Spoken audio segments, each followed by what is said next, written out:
Você consegue ficar focado nele? 1h30? Consegue? Aleluia! Então não consegue. Você fica focado 1h30? Ah, então não cansa, não cansa. Vai embora. Glória! Evangelho de João, capítulo 19, verso 19, por gentileza.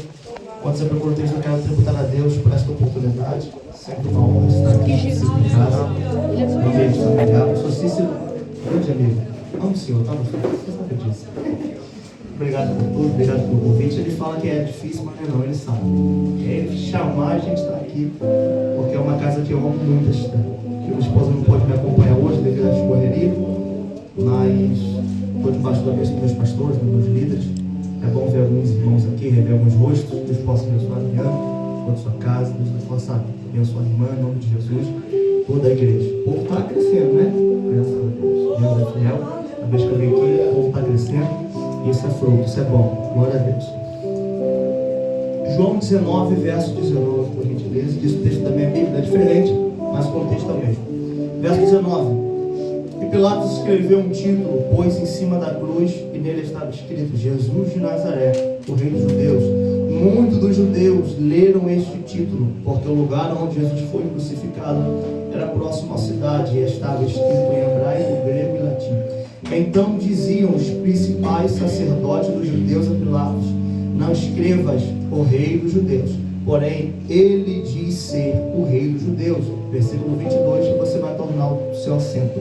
Respondeu Pilatos dizendo: o que eu escrevi está escrito. Você toma o seu assento, glorificando e exaltando.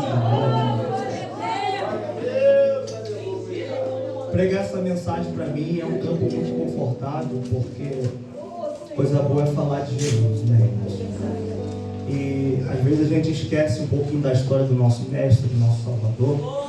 E é sempre bom a gente trazer à memória o sacrifício que Jesus fez por nós, e é por ele que nós estamos aqui nesta noite. Mas eu quero que você foque só no versículo 22, que Pilatos vai dizer que está escrito, está escrito. Só vou ficar nisso, sobre isso, eu vou ministrar, e eu tenho certeza que Deus vai falar na tábua do seu coração. Vamos lá para a gente trazer o contexto para que a gente entenda. A via dolorosa de Jesus Cristo, que é a crucificação, se inicia no capítulo 13 de João. Falar de João e falar de Jesus é falar de dois amigos íntimos, pessoas que tinham amor um pelo outro, e ambos se amavam, e falar deles é falar sobre uma amizade linda construída através de um chamado e através do reino de Deus. Para que a gente entenda, todos os evangelhos, Mateus, Marcos, Lucas, João, eles escrevem a história de Jesus para anunciar a humanidade daquela época, para que a gente entenda, e cada um apresenta Jesus de uma forma diferente. Eu gosto de falar isso para que a gente possa aprender de uma forma mais clara. Por exemplo, Mateus vai escrever o seu evangelho para os judeus, para convencer os judeus que Jesus era o rei das profecias que antecederam antes que ele chegasse. Lucas vai escrever o seu evangelho para os gregos, apresentando Jesus como 100% homem. Marcos vai escrever o seu evangelho para os romanos, apresentando Jesus como servo humilde, que Jesus serviu e veio a esta terra. Já João vai escrever o seu evangelho para todos os salvos, para todos os crentes. E no evangelho de João, você vê que do capítulo 1 ao capítulo 16, João vai apresentar Jesus de diversas maneiras. Ele vai apresentar Jesus como bom pastor, como cordeiro pascual, como aquele que veio, como aquele que vai voltar. Ele vai apresentar Jesus de diversas formas. Eu aprendo que nessa apresentação de Jesus, pastor Cícero, eu aprendo uma valiosa lição. Jesus, para todos os salvos que está aqui, é tudo e é o suficiente para nós. Vou voltar porque você perdeu a oportunidade de ir agora. João apresenta Jesus de diversas formas, para que a gente entenda que Jesus para nós é o suficiente, é tudo. Pastor, isso aqui vai virar, isso aqui. Esse culto vai virar vigília, irmãos. Jesus está muito aqui dentro. Eu venho para todo lugar, irmãos, porque eu entendo que quem entregou 100%, Deus não aceita 10, irmãos. Eu entendo que quem entregou 1000, Deus não aceita 50, irmão. Ou a gente sai de casa para entregar tudo e sair daqui carregado por essa presença, ou é melhor a gente nem vir cultuar. Então, se você vai para entregar 100%, eu tenho certeza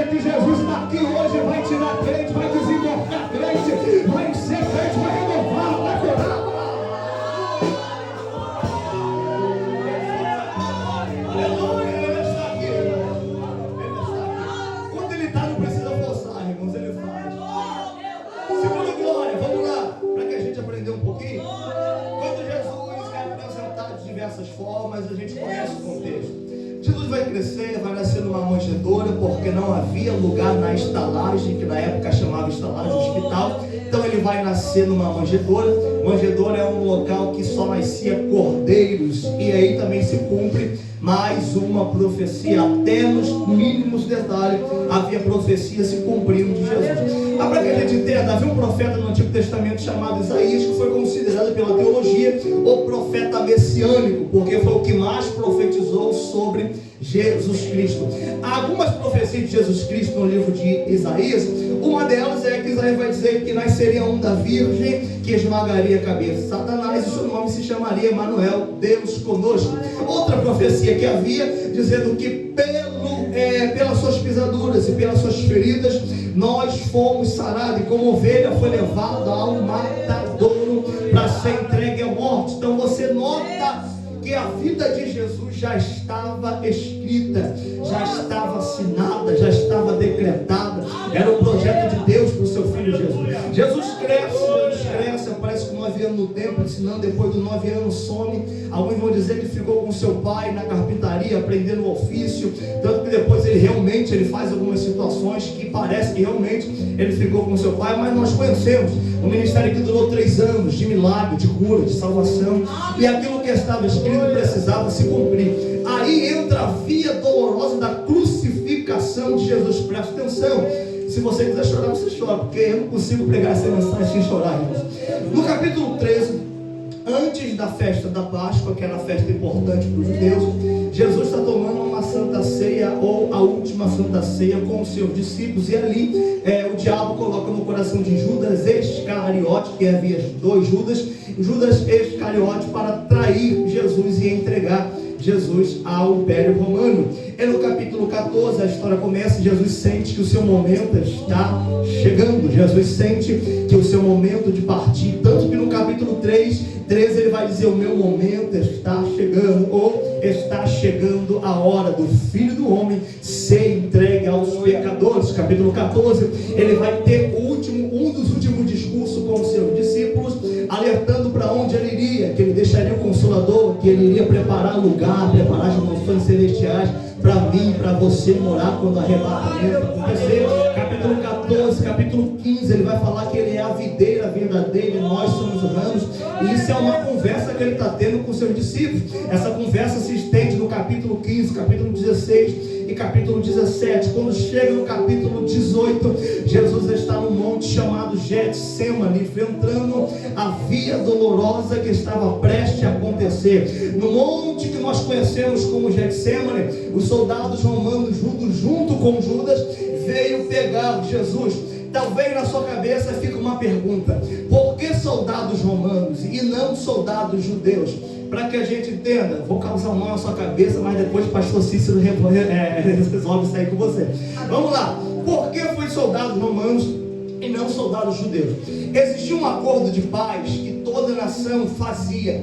Isso começou nos tempos dos reis. Como que funcionava esse acordo de paz? A minha nação não enfrenta a sua não enfrenta a minha, e com isso a gente dá para vocês algumas moradias ou bairros da nossa cidade, para vocês fazer estalagem de vocês e cobrar impostos, e os impostos sejam divididos. Ou seja, então havia um acordo de paz com o Estado romano. Esse acordo de paz dava ao Estado romano legalidade para condenar alguém à morte, porque a lei romana é muito mais cruel do que a lei dos judeus. Para Jesus ser julgado na lei dos judeus, ele deveria ter matado alguém, ele deveria praticado um roubo, deveria ter 5 ou 6 testemunhas que poderiam se condenar Jesus. Como não havia nenhum crime com Jesus e que ele tenha feito, então a única situação é: vamos entregar ele ao Império Romano, porque o Império Romano é mais cruel do que o Império Judeu. Aí que a coisa complica para o lado de Jesus,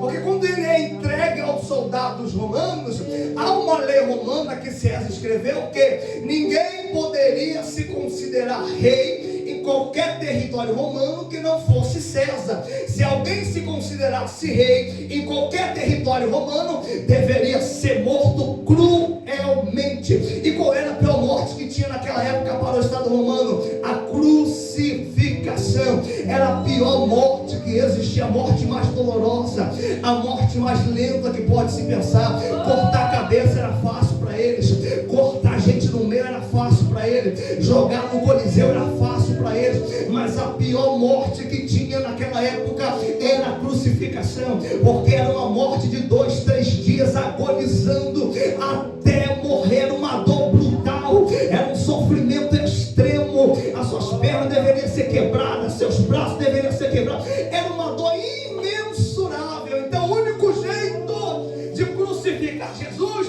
é se a gente levar ele para as leis romanas, e foi isso que Judas fez.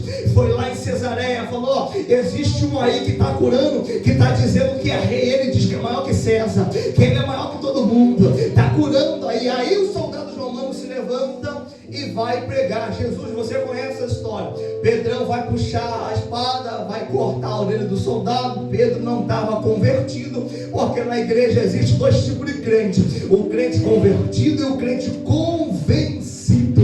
O que é o crente convencido? Não pisa no meu calo que eu dou uma, não fala de mim que eu xingo. Isso é o crente convencido. Não fala mal de mim que eu dou na cara.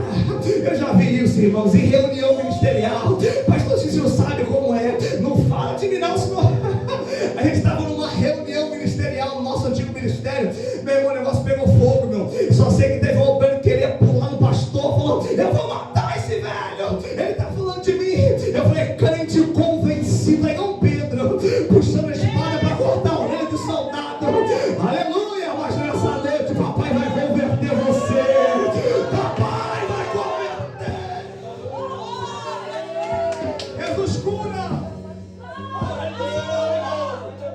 E Jesus não curou por acaso, porque Malco, soldado, sonhava em ser um sacerdote, ele estava estudando para isso. Por isso que Jesus cura, porque se ele não curasse, seria imperfeito e não poderia realizar o que você viu. Até no erro do seu discípulo, Jesus está fazendo um milagre na vida de alguém.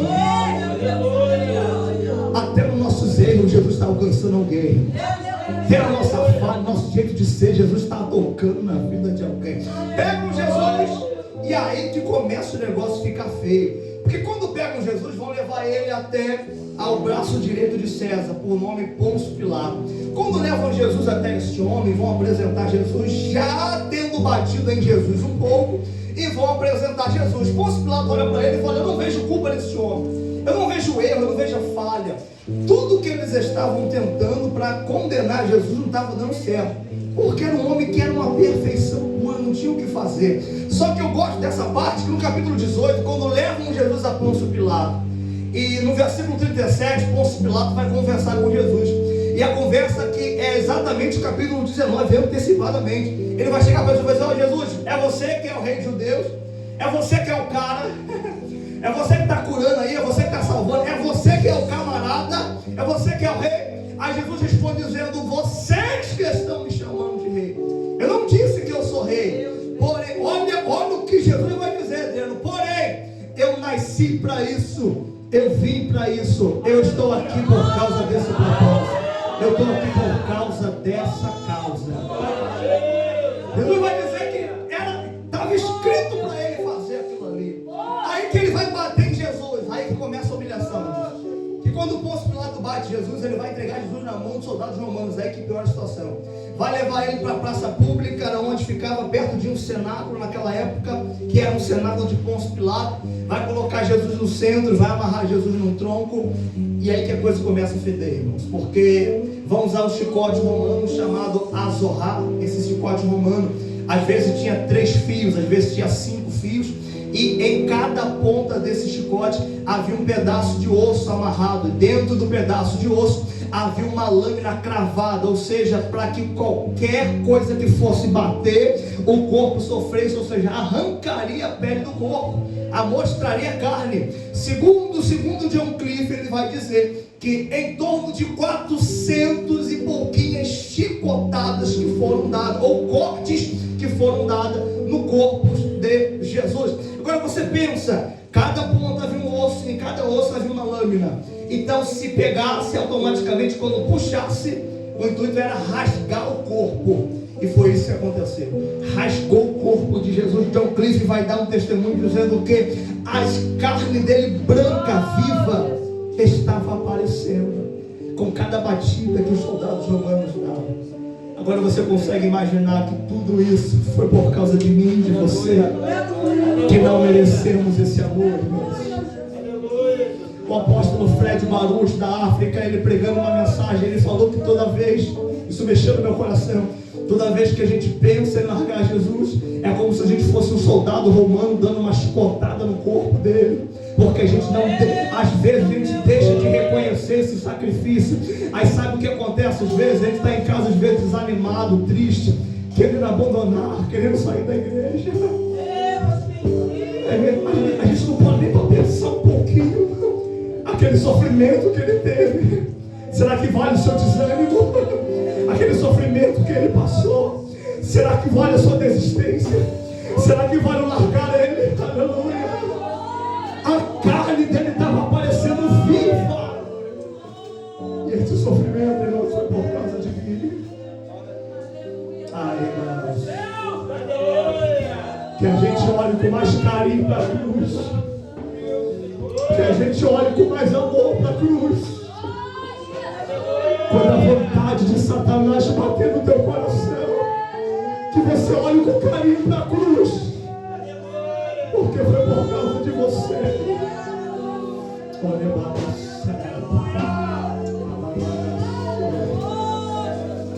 foi por causa de você, irmãos.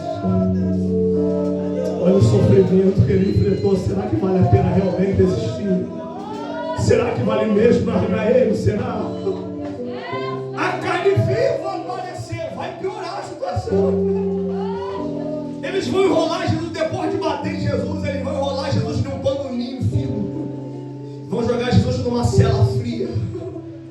E a friagem batendo na carne viva, irmão, imagina a dor, irmãos. Se a gente já sente dor quando o nosso dedo queima, imagina arrancar a pele do seu corpo, irmão. Enrolado ele num pano, jogado numa cela a noite toda. No outro dia, pegam Jesus de novo, leva até Pôncio Pilato. Eu gosto disso aqui, irmãos. Aí Pôncio Pilato vai falar um montão de coisa para Jesus. A Bíblia diz que Jesus permanece em silêncio. Ele vai falar um montão de coisa. Você não vai falar não, Jesus? Aí vai lá, cospe na cara de Jesus, dá um tapa em Jesus, dá um soco em Jesus. A Bíblia diz que os soldados romanos começaram a golpear Jesus com um soco na barriga, na cara, porque ele não quis falar nada. Mas quando ele abre a boca para dizer, ele vai falar: olha, Deus está vindo aí, meu Pai está vindo aí. Isso é a única coisa que Jesus fala. Aí eles começam a humilhar mais ainda. Para piorar a situação, os soldados romanos vão fazer uma coroa de espinho. Você já deve ter ouvido essa mensagem, de 16 centímetros. Sabe o que é isso? Ou 16 polegadas? Irmão, como se fosse desse tamanho aqui, penetrando qualquer couro cabeludo, morreria na hora. Acertaria uma vez, o cérebro morreria. Mas Jesus, como 100% homem, 100% Deus, não morreu. Eles colocam coroa, vendo que não entrou, eles pegam um pedaço de pau. A Bíblia diz isso, que eles pegam um pedaço de pau e bate até a coroa cravar na cabeça de Jesus. A Bíblia diz que o sangue começa a escorrer pela testa de Jesus.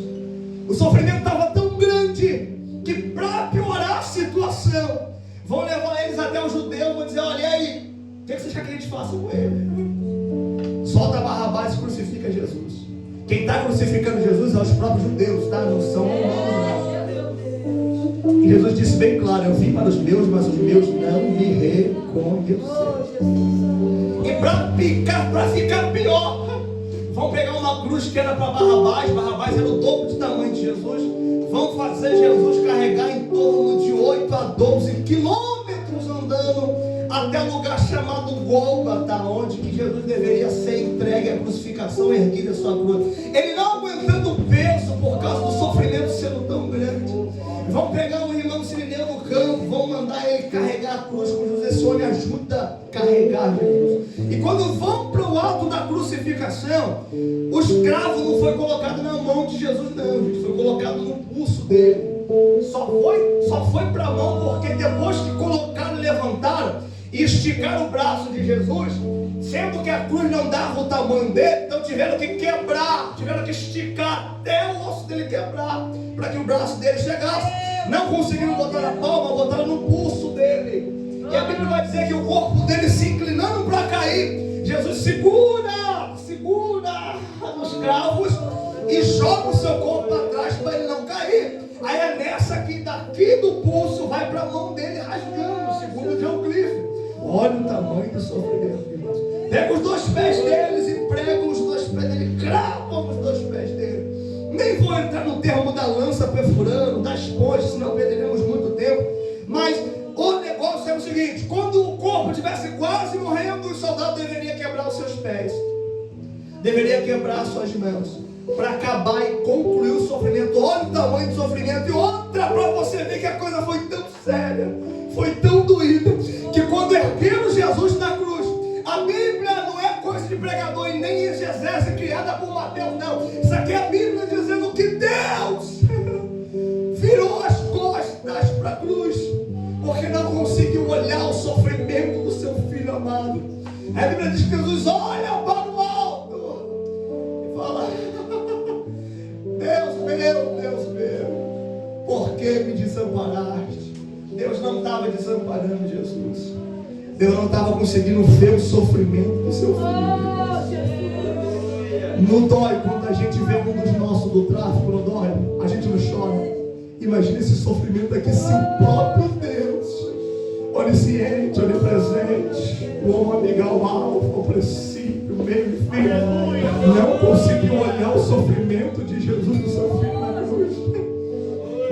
A gente deveria estar na igreja, irmão, ajoelhado, dizendo: Jesus, obrigado. A gente deveria servir Ele todo dia, dizendo: Senhor, obrigado, porque é uma honra. Aleluia, glória a Deus. Eu estava trabalhando com um ateu. Esse ateu, eu era chefe dele pela misericórdia. Ele olhou para a minha cara e falou: o que te leva a servir a Deus, Mateus? Eu não consigo entender, Mateus, qual é a alegria sua de estar na igreja. Eu olhei para a cara dele e falei: é uma honra ser servo de Deus. É um prazer ser servo de papai. Aleluia!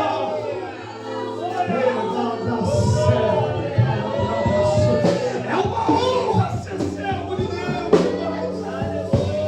É um privilégio ser servo dele.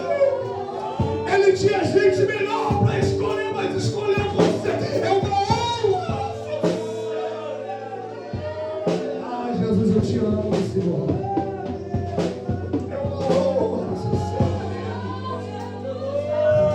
Pastor Cícero, não sei porquê, mas tem um grito de desistência caindo por terra aqui nessa noite. Tem um grito de vou parar, está caindo por terra. Tem um grito do vou desistir, está caindo por terra.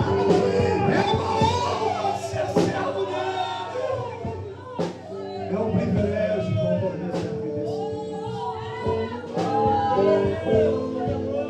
Eu não estou conseguindo pregar, irmão. Presença que está aqui nesse momento. Como não chorar com a história de Jesus, irmãos? Jesus merece mais. Dá para você entregar mais para Ele. Dá para você melhorar. Gente, que isso? Aleluia. Dá para melhorar. Dá para servir a Ele.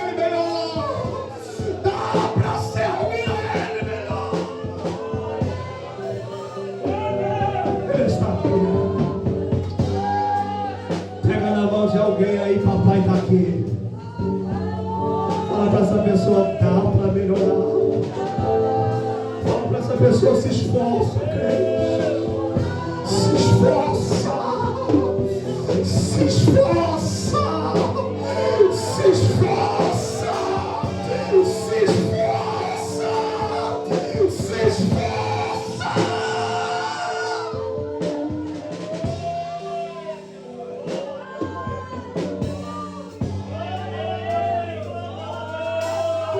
A gente merecia estar morto, a gente merecia estar queimando o inferno, mas olha a oportunidade que Ele está dando para a gente. Olha que Deus bom, olha que Deus maravilhoso. Olha o que Ele está fazendo na tua vida, olha que Deus lindo, irmão. Olha o que Ele fez na tua vida, quem você era, aonde era para tu estar essa hora, mas olha você é infeliz na vida. Deus. Olha a Bíblia diz, verso 19. Pôncio Pilato escreveu uma placa escrita Jesus de Nazaré, o rei dos judeus. Pregou em cima da sua cabeça. Grego, latim e hebraico. Quando os religiosos da época olhou para aquela placa, quando o povo de Jerusalém, os judeus olham para aquela placa e falam: opa, Pilatos, arranca aquela placa, porque para nós ele não é rei. Tira aquela placa da cabeça. Sacerdote, que hoje seria pastor, sacerdote falou: tira aquela placa, porque ele não é o nosso rei. Versículo 22. Pôncio Pilato olha para aquele povo e diz: o que eu escrevi está escrito. Na versão hebraica original vai dizer o texto: e respondendo Pôncio Pilato disse: o que eu escrevi está escrito e ninguém pode apagar. Você não pegou? Eu vou melhorar isso aqui para você. Os judeus olharam e falaram: não reconheceu eles como rei. Aí Pôncio Pilato escreve dizendo: o que eu escrevi está escrito e ninguém pode apagar. Pegou? Era o que Deus tinha escrito para Jesus, era aquilo, ele viveu. Não pegou? Eu vou melhorar de novo isso aqui para você. Tudo que você vai viver é aquilo que já está escrito pelo grande escritor do mundo. Ei, me mostra na Bíblia de Gênesis e Apocalipse a história que Deus escreveu que deu errado. Me mostra aí, você não vai conseguir. Me mostra na Bíblia a história que Deus escreveu que foi frustrada. Me mostra aí, você não vai conseguir. Satanás não tem poder para apagar aquilo que ele não escreveu. Satanás não tem poder para mover aquilo que não foi ele que escreveu. Demônio nenhum tem autoridade para modificar a história que ele não escreveu. Não pegou? Eu vou melhorar isso aqui para você. Tudo que você está vivendo é aquilo que Deus escreveu para você viver. Posso liberar? Tu vai viver aquilo que papai escreveu para você. E Deus não erra quando escreve. Jesus me guarda.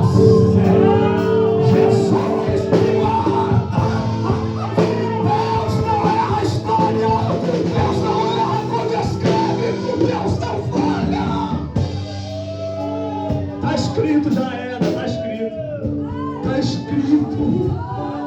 Para tua casa está escrito. Para teu futuro está escrito. Está escrito, irmão. Tu está vivendo o que ele escreveu. Existem decretos humanos que pessoas lá fora liberam. Vai morrer na mão do tráfico. Vai morrer nessa vida. Vai passar a vida igual o pai cachaceiro. Não vai ser feliz, não vai casar. Não está escrito para você isso. O que está escrito é uma história linda de Deus para você. Você deixou de pegar.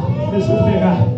Isso é um tapa na cara de Satanás que está lá fora rugindo como leão, querendo pegar a cante aqui dentro. Deus já escreveu para você. Aleluia! Aleluia! Templado de glória para Deus. Toda glória, toda adoração, Ele já escreveu.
história que Deus tem para fazer na vida desse homem.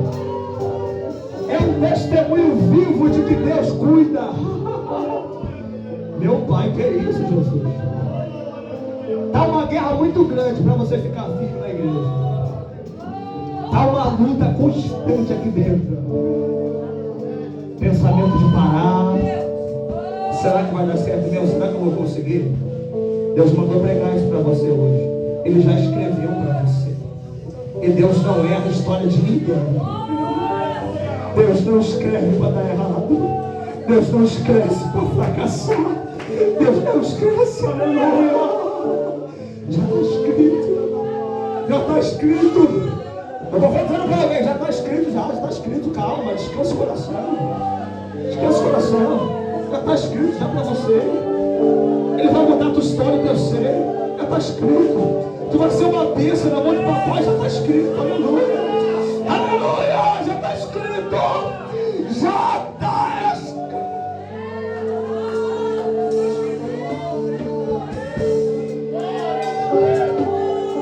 Só tem um que pode alterar a história, esse se chama Deus. Só tem um que pode mudar a tua vida, esse se chama Deus.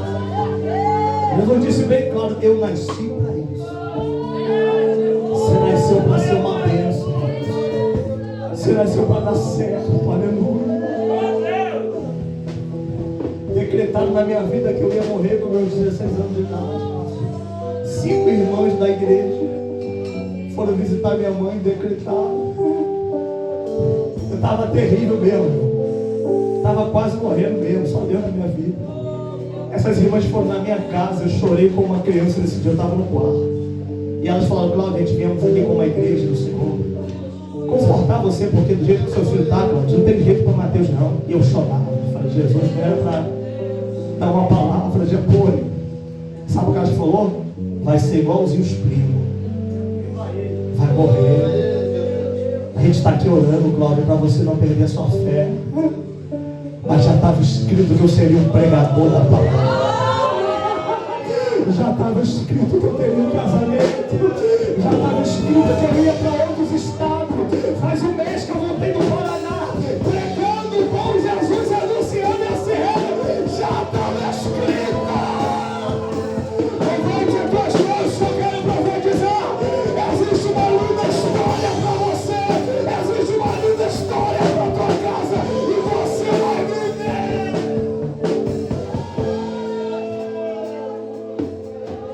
Diga para alguém, está escrito. Você não vai esquecer nunca disso. Fala para essa pessoa, está escrito. Fala com mais fé, está escrito. Está escrito. Está escrito. E demônio nenhum pode apagar. E Satanás nenhum pode.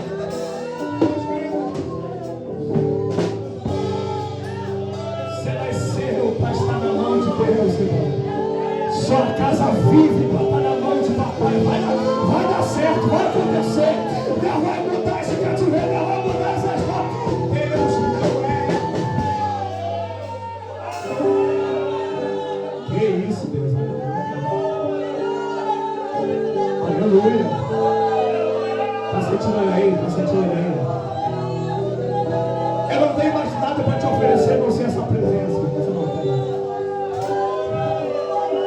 Eu vou estar abraçando alguém aqui. É nessa calmaria mesmo, se ele está aqui realmente. Eu acredito em cultos com glória, irmãos, eu acredito. Eu acredito com a igreja cheia, eu acredito. Eu acredito no renovo, no batismo, eu acredito. Levanta a serra e calava. Oh, papai, que isso? Meu amigo Espírito Santo. Dá um abraço nessa pessoa nossa. Conforta esse coração. Consola esta alma. Meu Deus, aleluia. Aleluia. Aleluia. Aleluia.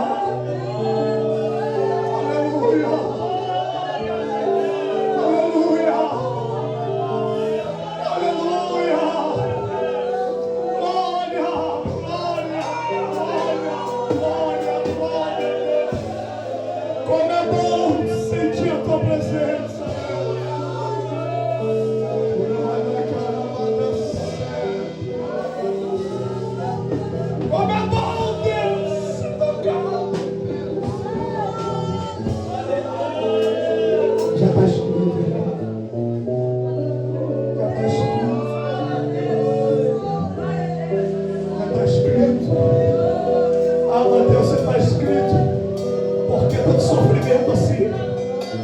Mateus, se Deus não erra, se eu sou um projeto de lembrar que vai dar certo, por que tanta situação difícil, Mateus?